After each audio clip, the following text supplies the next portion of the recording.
Hi everybody, welcome to the Ol'skool Reefer channel. I'm Sparky White. Thought I'd do a little video, hopefully in one take, and wanted to send out thank yous for all the comments and support from everybody who caught my last video. I do appreciate that. I have read every one of them. Thank you. So had a bit of really bad luck over the last 45 days. Not fish, dog, us, wife. Been really trying. Whole month of April and a couple weeks into May. Starting with about my wife being diagnosed with colon cancer, stage 4. And she's in her second week of chemo treatments, and seems to be going as well as it can.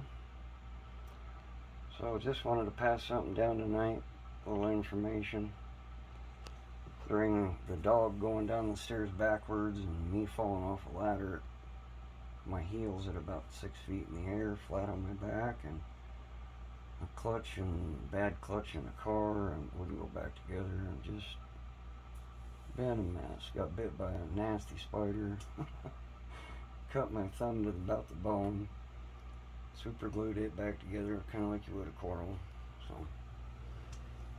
a little traumatic around here. So I neglected cleaning the tanks. I finally got them cleaned back up about a week ago. Didn't clean the glass much, kept them fed, so trying to maintain, having to feed myself and my lady too, and multiple runs to Boulder for treatment.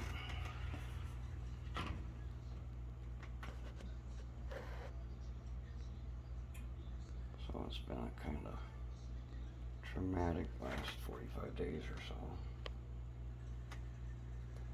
And so I cleaned the glass in this tank about 6 days ago, wasn't it? And one of our yellow tangs had lateral line disease really bad, and we kind of named him the zombie fish. Of course, there's one left in here. And we found him up against the drain box in all of this. About the time I was going to clean the glass. And so I cleaned the glass and spotted, or didn't spot, the large female clownfish. I used to host in the Gonapora there in the corner of the back. Of course, poor dog, he went downstairs backwards, underneath the kitty gate somehow, all the way down to the basement. Thank God he wasn't broke. I think he broke a bone in his foot, but he was swollen up a little bad, but he wasn't bad. I fell off the ladder, about broke my back. Not too bad, nothing broke. But on with the story, the female Wyoming white clownfish was missing. So I had the male left. And of course he kept searching for the female. 4 days we wait, no sign of her. No carcass, no nothing. She can't fit in the box. Can't fit down the drain box, 2.5 inches or better. Just flat vanished. Hermit crabs weren't busy, shrimp weren't busy, on carcass, nothing. Can't find it nowhere, or her. And so decided to find a replacement. Searched high, searched low, searched the internet. Real hard to find Wyoming whites. They're all about fingernail size, not much bigger. So at least the captive bred, blah, blah, blah. And so tonight I found one actually in South Denver and made a trip clear across Denver after it snowed about 6 inches last night. And brought him home, and it's not exactly Wyoming white. I'm thinking it's frostbite, maybe flurry. Anyways, it's a derivative of a Wyoming white. It's not in here. And I basically snatched the male out of here. In fact, I kind of shocked the gonopora because I about had to pull it clear out of the water to get the clown to come out of it. Snagged him and took the new baby clown downstairs. Because I know if I put the baby in here, it was not going to be good, unfortunately. So downstairs we went, put the baby in here, got him all acclimated, went and snatched the boy, or the male, and put them in the 80-gallon together. And I just scared, no. So anyways, both of them in a new environment together. There's been no hostility, and they are actually schooling together, or have been schooling together within about 20 minutes of introduction in the tank. So here's a tip on re-schooling clowns, or trying to repair or re-establish a pair. So I'm going to try and pair these guys up and eventually go back upstairs and let them host in the gonopora. So hopefully they don't try to host in these gonopora and beat them up. But anyways, a new environment for both fish. They both tend to school back together instead of being defensive and trying to defend. He would be defending that gonopora and would probably be vicious to the baby. So here's a tip or a trick for you. Of course, they'll probably both host again when I put them back upstairs. Learned a few things in 43 years of keeping fish. So something I thought I'd pass down. Again, I appreciate all the well wishes, all the comments that were made over the last video. Here is my office as we sit tonight.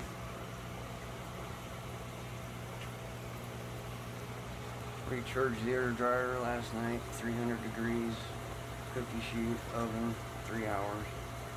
Turns the media back to blue colored, and then that's for ozone, which I have reestablished back on this tank, along with part-time using the air dryer.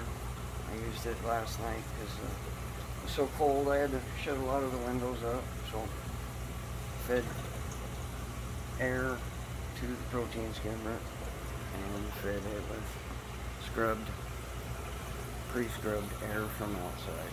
So, anyways, I'm a little cheerier tonight than I was last time. I apologize for that. It's been pretty traumatic around here, so.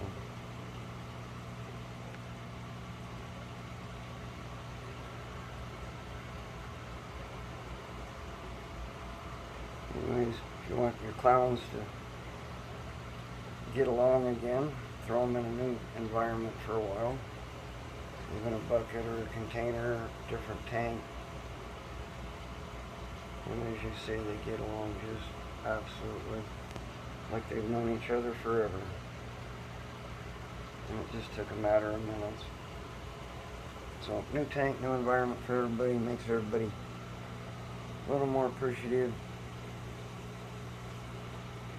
And he's definitely been missing his mate, so I can sympathize.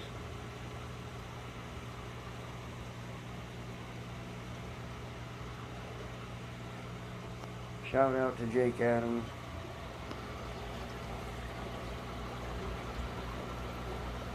He also mentions about re-schooling fish, similar to these yellow tangs. So,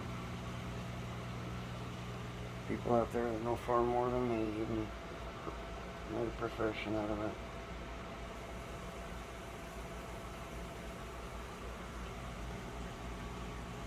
Believe it or not, I still have all 10 cardinals. And several Cody loaches have popped out recently.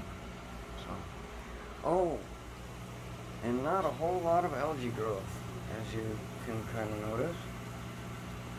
See if I can adjust the camera a little bit better. Taking a lot of the white out of these lights, and the red and the green, and deducting an hour basically out of their life cycle. I think I have it down to about 9 hours, and ramped up and ramped down daylight, shifting to a more purple. It's about 50%, and the whites ramped down to 0. Has decreased a lot of the algae on the bottom, along with a thicker sand bed. I disturbed it once a week ago maybe, and so it's not regrowing very fast. And even the stuff on the rocks is starting to peel. So it's starting to become a seasoned tank, finally. Probably 6 months into it or something by now.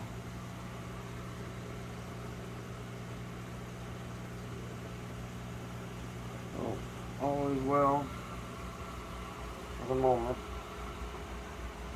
Things can always change in a hurry.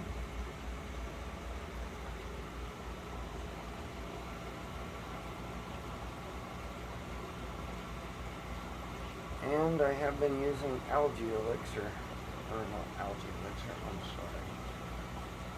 sorry, on the angelfish. Apparently, since they eat sponges a lot in the wild, I bought some stuff on a hope that it would cure his lateral line disease, or lateral line issues. And this is a food soap from Brightwell Aquatics, Angel Elixir, and it's kind of pricey bottle, about 30 bucks. I don't know what it is now, post-pandemic, and it does seem to be helping the issues you just saw around his face. And so I'm continuing to feed that and see what the whole bottle does. And eventually I think he'll end up upstairs.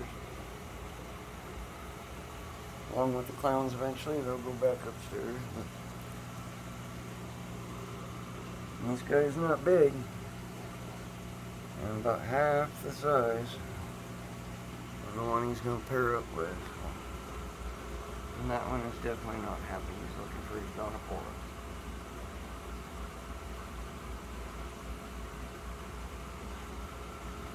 And once he's gone, he's back. So, we'll see what happens. Everybody have a great night. Happy reefing. Thumbs up. I wish you all well. Play nice with each other. Your lives are all very, very short. Almost as short as these fish, once you realize it. Anyways, happy reefing. Subscribe and thumbs up if you like. I think there'll be a few more in the future. Just keeps my sanity. Have a great night.